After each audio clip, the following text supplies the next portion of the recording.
Eventually, through clarity of witness consciousness, of just watching, observing, seeing, learning, what you come to see is that underneath there's a tremendous ocean of energy.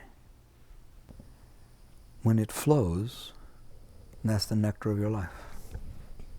It's as simple as that. That energy is everything.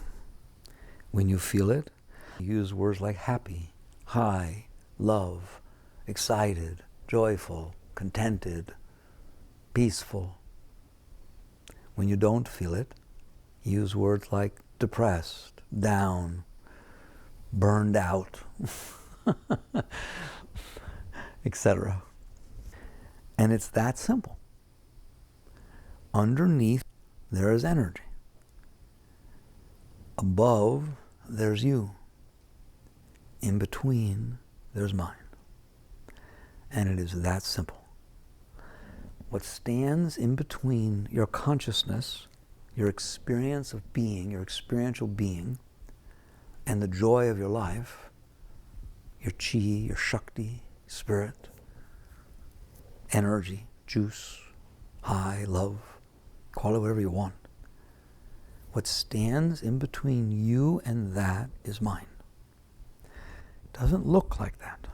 What it looks like is what stands in between you and that is world. And this is very important to see what's going on. It looks like I don't feel love because he or she won't pay attention to me, or because this didn't happen, or because that happened. That I don't feel good about myself because somebody else got a raise or got an A, or that somebody else won a contest, or somebody's more interested in somebody than me. These is what it looks like, and you have to look very carefully to see past it. Why does it look like that? And it really does look like that. It looks like that as follows. Underneath, there is joy, shakti. Mind blocks your ability to see and experience the shakti, the same as clouds block your ability to see the sun. The sun is always there, even on a cloudy day. The sun is always there. If you go into outer space and you look toward the sun, what you're going to see is not only is the sun always there, but to your shocking amazement, it never rises and it never sets. And it never has a bad day and it never has a good day. And for 5 billion years, it has been exactly the same. It has just sat there in one position, relative, right? One relative position, shining. You understand that? That's not what it looks like is happening. It looks like it's going up and going down, and it's not coming out on cloudy days and so on and so forth. That's not true. It's just there. It's just there. It's pretty amazing, all right? That is what is true of your chi, of your shakti, of your spirit. It is like the sun. It is just there. Nothing makes it be anything other than there. Nothing ever has, nothing ever will, nothing can stain it. No matter how dark the clouds are, the sun does not get dark. You understand that? No matter how long the clouds stay, the sun does not get dark. Nothing happens to the sun. Nothing ever was and ever will happen to the sun because of the clouds. The clouds block your ability to see the sun, so the mind blocks your ability to experience the shakti, the spirit. So that's your first understanding. So now why does it appear that it's the outside world? Because as follows. Just as the clouds are not always there, there are breaks in the clouds. There are sunny days. So the mind is not always equally thick. The mind is not always equally obstructive. Sometimes the mind thins out. And when the mind thins out, the shakti, the chi, can flow through. Just as when the clouds thin out, the sun can shine through. And sometimes the mind can actually disperse, be obliterated for short periods of time. Then you really experience this tremendous rush of light, of love, of joy, of high energy. That is not because of what happened outside. That is because the clouds cleared during those moments, and the consciousness which rests above the clouds and looks down and the clouds stand in between it and the Shakti, the consciousness is then able to experience unobstructed the experience of ecstasy, the experience of joy, the experience of this energy. All right? So the mind can thin out. What makes the mind thin out? Well, that's easy. The world makes the mind thin out. And this is why it appears that the world is giving you the joy. The mind closes down based upon what it thinks is supposed to be happening. If the mind decides it wants certain things to happen and they're not happening, you might have noticed the mind gets upset. When the mind gets upset, it's like the weather getting upset. It gets tumultuous. It gets thick. The clouds darken. More and more thoughts get created when your mind doesn't like something, don't they? Why is it this way? Who did it? What should I do about it? Every one of those thoughts is a thicker, darker cloud. Therefore, the more you think about something, the worse off you are. That's why that happens. If you sit there and decide, I can't be happy unless this person likes me, that's a thought. I want you to chalk up every single thought to a cloud. It's a cloud. If you could see it, a thought creates an energy cloud, and depending upon how much energy you put into that thought and the vibration of that thought, it can be very dark. And if you put energy into it, it grows and it stays. And then because it's dark, and you sit there and say, God, if this person would only like me, then I'd be okay. The more you think about it, the more clouds you create. And then when you are in the presence of this person, your mind starts thinking, why is he paying attention to other people? Why is she doing this? More thoughts, more depression, more closedness, more heavy feelings.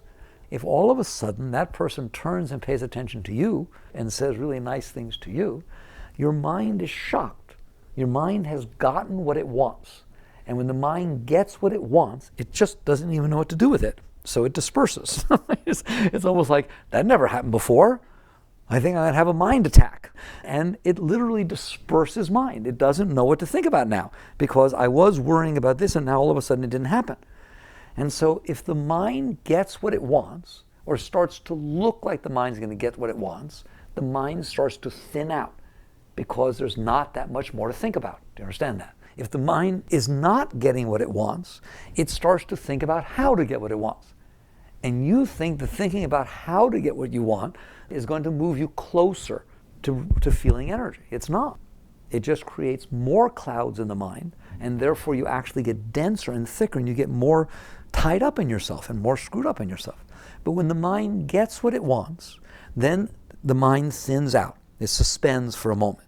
The moment the clouds suspend and thin out, the self, you, are able to experience what is underneath the clouds, which in this case is pure ecstasy, Satchitananda, pure joy, pure love.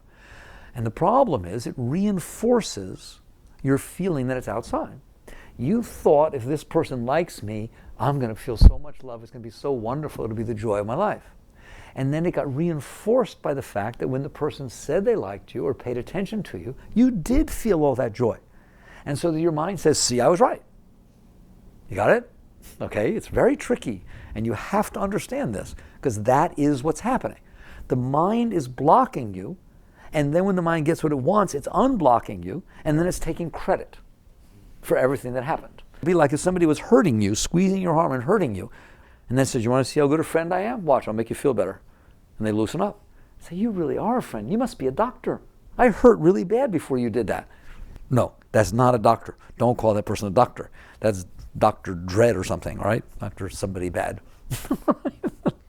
All right? It's like, it's not a good thing. The mind is doing the same thing. It is blocking you, then thinking about how to unblock you, which makes it you more blocked. And if life just happens to line up, which you had no control over that person suddenly deciding they like you or pay attention to you, life just unfolded that way. And so it just happened to happen that what the mind wanted matched what life did. And I'm telling you, maybe you've noticed that when you get what you want, it makes you happy. I wonder, have anybody ever noticed that? How young were you when you first noticed that getting what you want made you happy? Pretty young. It's like that one's it's like Skinner's rats. You know, it's not hard to learn that one. But isn't that funny? Nobody pays attention to that. Nobody has ever questioned, why is it that getting what I want makes me happy? We just take it for granted. Of course getting what I want makes me happy because it's what I wanted. I was right.